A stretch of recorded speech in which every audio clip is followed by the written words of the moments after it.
Alrighty, hydration. We already kind of said that in the other ones, but underrated. Underrated. Just drink water, people. Yeah, I mean, It's not that hard. I think what a lot of people don't, I'm going to say underrated specifically for, and I'm going to use the word digestion, but I think people underestimate the power and the value with increasing hydration levels and having regular digestion, like actually going to the bathroom. Mm-hmm. Like a lot of people run into constipation, and one of the first things that you should be looking at is how much water are you actually taking in a day. And no, you can't count juices. Yeah. Like I know a lot of people, coffee, right? Alcohol. You can't just look at fluid as hydration. Like you have to look at water intake. We need that high quality H2O. Yes. Daily habits and their ability to kind of stack up over time. Underrated. 100% underrated. Even if it's like a little, like a little habit. It's just like setting your clothes up the night before. Yeah. It's gonna make things easier to go to the gym in the morning or go for a run or whatever you're doing. Yeah. I mean, the theory of momentum, right? So if you're setting your clothes out, now what other positive choice are you going to make, even if it's small, and it's going to kind of just gain momentum in your life. You're going to start to see all those small things add up to the bigger picture. I heard a quote the other day. I don't even know if it's a quote, but it is now. A body in motion stays in motion, and a body at rest stays at rest. So if you practice habits that kind of get you moving, get you going, and progressing, you're just going to keep progressing. But if your daily habits are snoozing the alarm 5 times and then kind of like skipping your workout, and like that also takes momentum, and that's going to happen more and more and more. And then instead of going this way towards your goals, you're going that way. Absolutely. Nice. Lifting chalk. Go first. You go first. Oh, I'm curious. Okay, I think it's used improperly, Okay. so it's overrated. Interesting. Keep going. Because you don't need as much as you think you need, Yes. and so it was like, I wouldn't say it was worse when we had the block chalk, because now we do the liquid chalk. But like with the liquid chalk, you only need like a little, like not like a dime worth, and then you're good. And then with like block chalk, you just need enough to like lightly coat your hand to make it like a little bit white, faint white, not just like rubbing the chalk on, even though I'm guilty of doing that. Like, I know I do that and I know it's wrong, but I just still do it. But overrated. Oh, I go back and forth because I think of specific people. I think it's underrated for some and overrated for others. Like, some people use too much. Yeah. They don't need that much. And then some people don't use it at all, and I see it benefiting them in certain lifts where their hands are just so sweaty. It's not, I know we can fight about grip strength, and you're only as strong as your grip is, but when your hands are sweaty, your hands are sweaty. Yeah. And the time that we have to clean we're cleaning the equipment more than we ever have. Yeah. So it's leaving like this film, so everything's slippery. Well, Yeah. yeah, no, I agree. So I guess it's properly rated if you do it right, if you use it right. Yeah. Yes. If you're caking it on there, it's wrong. You're overrated. Recreational sports as adults. Oh, go. Can I go? Yeah, go. Underrated. Absolutely. I think you should play the rest of your life. And just play. Play. Like, doesn't even matter what sport it is, doesn't matter what you're doing, I think you should just play. Continue to play. Yeah. Especially because you don't want to be the one who's like, well, back in my day, I was able to do this, this, and this, and I rushed for 1,000 yards, and you'd be like, well, why can't you still do that? Just stop playing. It's a humbling experience as you grow up. Yeah. But I think it has so much value. Next one. Meal prep. You go. Underrated. Ooh. Yeah. Okay. I find it to be very underrated because, and speaking from experience, my day starts very, very early. And I might get home, but then I have my kids, right? I want to spend time with my kids before they go to bed. I don't want to be doing prep work then. And I also don't want to do it when they finally go to bed.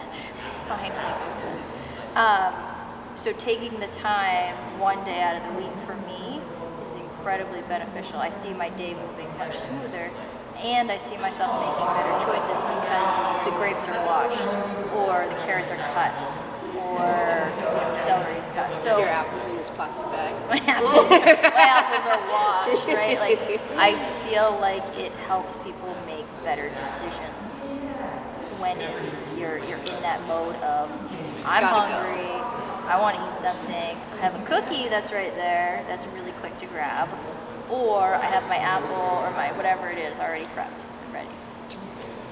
I agree with you, but I also think it has the potential to be overrated because people make it too complicated, or like they stress themselves out and like they spend hours on Sunday prepping these meals, and that's time you could spend with your kids. And so like for me, I still meal prep, but like I'll cook a few things that'll last me a few days, and then they're like the next like Wednesday will come, and then I have to cook some more, and then that like goes on like that. But like I don't do it in a sense where everything's planned out. So like I keep everything in separate containers. Drives Zoe nuts. But so if I want like chicken and potatoes instead of chicken and rice the night before, I can be like boom, potatoes instead of rice, and I just like combine it that way. But when you're like making your meals, like it's shepherd's pie Monday, Tuesday, Wednesday, and then that's for dinner. But like for lunch, I'm bringing this, and this, and then you're eating the same exact thing. That's when people get bored with it, and they're like, I'm just eating the same thing. It takes so long. I can definitely see that. And yeah, I mean, the time is going to be spent, whether it's on Sunday or whether it's on, in the middle of the week for me. So it's kind of like, where would I rather? I guess it's whatever works for your schedule. Because I don't have kids, so I can really cook whatever I want. Carb loading. For example, the night before a sporting event. Or like a race.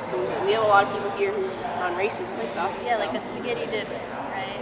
I think it's slightly underrated, but I know it's done improperly. Yes. Keep going. Because like you can't just stuff your face the night before thinking that's going to improve your performance. But I think it's underrated because majority of people are under eating anyways. The majority of the time, I would say that they're like under eating, and then like the weekends come and they usually overeat, and that's how we have this yo-yo diet and all that jazz. But when you're doing something for performance, especially if we think of like high school athletes, even college athletes, they're usually under eating. And so when they eat more the night before, they are kind of topping off their like energy stores, as long as they don't do it into excess and then you just feel gross and sluggish the next day. Yeah. So I think that's good, but it's not just an excuse to eat all the garlic bread.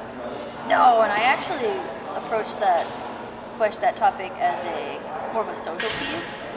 Like, I find it to be very underrated, and in terms of bonding with your team before a big game, event,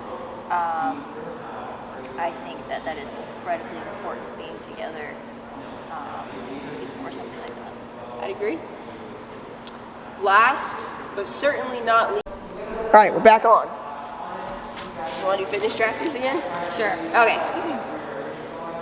The camera died. Or footage was full. All right. Fitness trackers. Overrated, underrated. Okay. If you were to have asked me last year, I would have said overrated. If you'd asked me now, I would say underrated. I think that with COVID and everybody moving home and working from home, people are getting a significant amount less steps, and they're not necessarily recognizing that. You know, if they used to go to the office, they'd get anywhere from 5,000 to 8,000, maybe more, because maybe they'd walk at lunchtime. Now there's a lot of people that barely get 2,000 steps a day. That's a significant difference in a step count. So you don't, you know, I used to say, oh, getting 10,000 steps, overrated, overrated. There is value behind movement, just walking, right? So I would say overrated. I was gonna say overrated because people get obsessed with them. Yep. And I love my MyZone, but it happens to everyone, including me, and we're like glued to the screen like the entire class, being like, especially during this challenge, and I love the challenge, but it's just like, we're like attached to it, being like, how many reps have I got? How many calories have I burned? What zone am I in? And then like, people are just like so tracker focused that they just kind of overlook what the real, like that the base is of why we're using the tracker and like how it can benefit you and improve your whatever, daily life or performance, whatever you want to do. I agree with that, and I also see, you know, we joke about it, but if you don't have your MyZone on, your workout didn't count. Your workout didn't count. Right? Yeah. What? Of course it does. Yeah. So, but that feeling of nothing registered, I'm not going to get my points. So why bother? So disappointing, right? So, I guess yeah. That's it. That is overrated, underrated. If you guys like this video and want us to do another one, we need more ideas. So feel free to just bring it up to us in person. You can comment down below, or just like put it in the Facebook group. And yeah, hope you guys had fun. We did. And let's do another one because Kelsey hates being on the camera. All right, guys. Thank you. Peace out.